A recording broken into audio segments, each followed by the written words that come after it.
Meanwhile, Hindenburg's own credibility is in question. Let's tell you why Hindenburg's credibility is something which needs to be probed thoroughly. As far as investigation and notice is concerned, Hindenburg Research, known for short-selling reports, is now under investigation by Indian agencies. The Securities and Exchange Board of India has issued them a notice. After being investigated, Hindenburg has attacked SEBI's chairperson, thereby raising questions about their motivations and credibility. In January, the Supreme Court gave Hindenburg a clean chit in short-selling case, which provided some legal clarity but didn't completely resolve the controversy. Hindenburg made a profit of 183 crore through short-selling Adani Group shares. They bet on decline in Adani share prices. Role of Kingdom Capital. Hindenburg entered into a short-selling agreement with Kingdom Capital, which received an exclusive draft report from Hindenburg about Adani. This report was used to influence Adani's share prices. Connection to China. Kingdom Capital CEO Mark Elliott Kingdom has a connection through his wife to Chinese Communist Party, adding a global dimension to the controversy. George Soros funding. Fund manager George Soros publicly funded the short-selling reports, further complicating the situation as Soros's investments have previously been linked to market manipulation.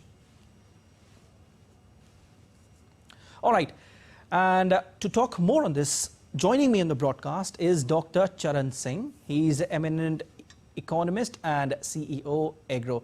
Sir, first of all, a very warm welcome to the broadcast. I would like to start by what Madhavi Puri Buch and her husband Dhaval Buch said on the allegations made by Hindenburg. They completely denied the allegations and they said it's baseless and devoid of any truth. How do you react to it and the matter that transpired? My first reaction to the whole story about 2 days back, when it was that there's something going to be a big bang on India, I was again skeptical.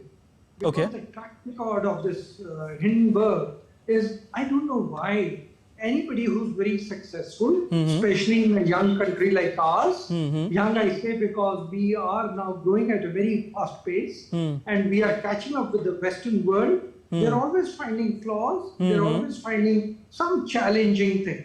Now the Adani thing, which had been discussed at length, had been discussed threadbare in our country. The Supreme Court had gone into it and examined every aspect of it, and we thought the matter is about to rest now and it is over.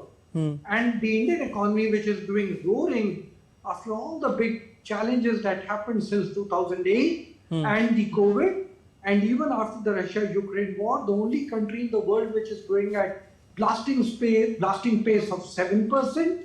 I again find that now, when we have recovered and the economy is doing well despite the elections behind us, suddenly something new is coming up.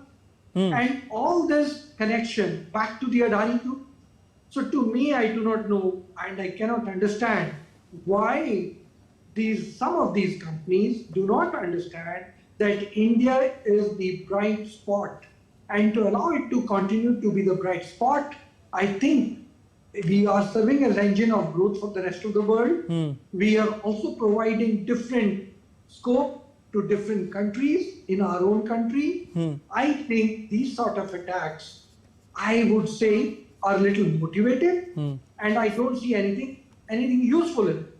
When it comes to the SEBI chairman, I can tell you the process in the country in selecting any public servant is extremely rigorous, extremely rigorous. Everything is studied, everything is examined, and only then somebody, and the SEBI chairman today has just not been brought in as a SEBI chairman. She has been a member of SEBI for a couple of years.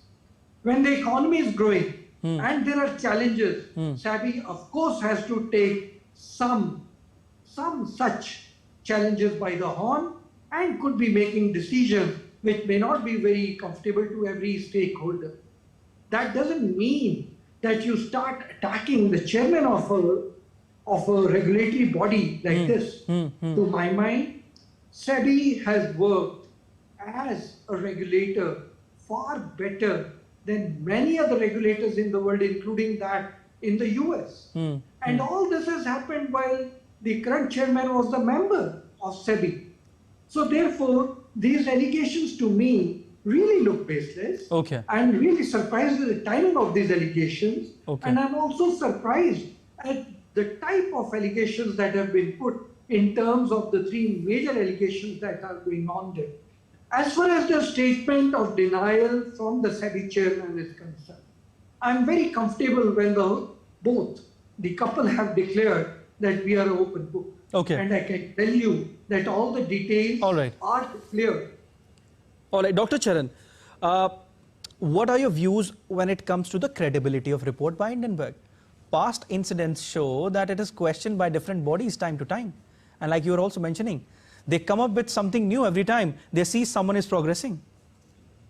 Exactly. That is the biggest challenge that I am finding. As the country is making progress on economic growth, as the country is climbing up the ladder, as the growth rate is increasing in the country, and the country is coming out something to reckon with, despite such a difficult, challenging election that we have seen, and different ideologies and different stories that were created during the election phase, despite all that, the country has come out very victorious, emerged as a very safe country, very safe for investment, and the continuity that has been provided. This sometimes becomes a challenge for many other investors as well as others across the world to handle how is India growing at that pace. Let me bring you to what happened between America and Japan. If you Google and see Louvre record, 1980s, when Japan was trying to catch up and become the fastest growing and the richest country on the planet, Japanese firms were facing exactly the same type of situation. Now, I find that the SEBI, which has been an astounding regulator, and you know our regulators are very, very good and thorough, and continent-sized country they are handling, when you find that the regulator is doing a fabulous job, suddenly you find this sort of a report coming up, and then you start character assassination. I think this is misplaced, and I think the government of India should take a serious note of it and say, look, you cannot do this sort of a thing. The country is growing, the country is providing opportunities to the rest of the world along with it, and that should be celebrated, rather than at every point you try to malign the country. Okay. Dr. Charan, before you joined in on the broadcast, we just showed why Hindenburg's credibility is something which needs to be probed thoroughly. Do you think somewhere this is a hidden agenda? There is a hidden agenda behind it? A propaganda? Exactly. Time and again they level allegations which are in fact questioned, like I said, by different bodies. That's the point exactly I am making in the last 5 minutes. I am saying, you are questioning the chairman who has been a member of one of the best regulatory bodies of the world. It has done regulation in the country, which is the size of a continent. It has regulated entities which are there listed on 2 major stock exchanges. It has absolutely a great track record.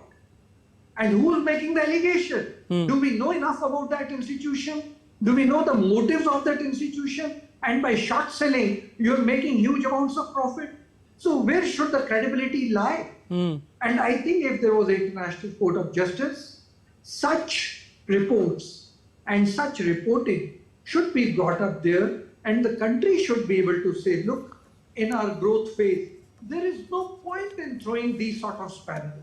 We are growing at a blasting pace. Definitely. We are doing extremely well on industrial growth. We are doing extremely well as a country. We are robust. We are strong. We have emerged stronger after the election.